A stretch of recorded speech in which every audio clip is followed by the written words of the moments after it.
শব্দের গতির চেয়েও 5 গুণ দ্রুত বেগে ছুটতে পারে, ম্যাক 5-এর চেয়েও দ্রুত। এর সামনে পৃথিবীর কোনো প্রতিরক্ষা ব্যবস্থা আজও দাঁড়াতে পারেনি। এইটাই হলো হাইপারসোনিক মিসাইল, এত দ্রুত যে আপনার চোখের পলকে চলে আসবে লক্ষ্যের কাছে। এটি ক্ষেপণাস্ত্র প্রযুক্তি নয়, এটি যুদ্ধের নিয়মের পরিবর্তন। কিন্তু শুধু গতি এর শক্তি নয়, এটি পথ পরিবর্তন করতে পারে। প্রচলিত ক্রুজ বা ব্যালিস্টিক মিসাইলের মতো এর গতিপথ নির্দিষ্ট থাকে না। এই মিসাইলের সামনে কোনো পর্বত বা উঁচু বিল্ডিং আসুক কিংবা এর দিকে ছুটে আসা অ্যান্টি মিসাইল, হাইপারসোনিক মিসাইল তার উন্নত সেন্সর দিয়ে সবকিছু শনাক্ত করতে পারে এবং নিজের গতি পরিবর্তন করতে পারে।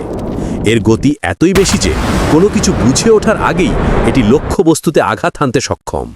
প্রচলিত এয়ার ডিফেন্স সিস্টেমের একে আটকানো তাই প্রায় অসম্ভব। এই অস্ত্রের বহুমুখী ব্যবহার একে আরও বিধ্বংসী করে তুলেছে। এটিকে বিমান, চলন্ত ট্রাক, যুদ্ধজাহাজ, এমনকি সাবমেরিন এবং ক্ষেপণাস্ত্র ঘাঁটি থেকেও উৎক্ষেপণ করা যায়। এটি কেবল একটি অস্ত্র নয়, এটি সম্পূর্ণ যুদ্ধের গতিপথ বদলে দেওয়ার ক্ষমতা রাখে। বর্তমানে হাতে গোনা কয়েকটি দেশের হাতে এই প্রযুক্তি আছে। রাশিয়া, চীন এবং আমেরিকার মতো শক্তিধর দেশগুলো এই রেসে সবচেয়ে এগিয়ে। ইরান, ভারত, তুরস্ক এর মতো দেশগুলো দ্রুত এই প্রযুক্তি উন্নয়নে কাজ করছে। বিমান বা মিসাইলের গতি পরিমাপের জন্য ম্যাক স্কেল ব্যবহার করা হয়। ম্যাক 1 হল শব্দের গতি। হাইপারসোনিক মিসাইল এর গতি ম্যাক 5 থেকে ম্যাক 25 পর্যন্ত, অর্থাৎ শব্দের 5 গুণ থেকে 25 গুণ অথবা তারও বেশি গতিকে হাইপারসোনিক গতি বলা হয়। সামরিক বিশ্লেষকদের মতে হাইপারসোনিক মিসাইল প্রযুক্তিতে যে দেশ যত উন্নয়ন ঘটাতে পারবে, আগামীর পৃথিবীর নেতৃত্ব তারই হাতে থাকবে। কিন্তু প্রশ্ন হলো, এই পরাশক্তিগুলো মুচ্চাবেশী সামরিক প্রতিযোগিতায় বাংলাদেশের মতো উন্নয়নশীল দেশের অবস্থান কেমন হবে, যেখানে বাংলাদেশ এখনও সাধারণ মিসাইল তৈরি করতে পারে না?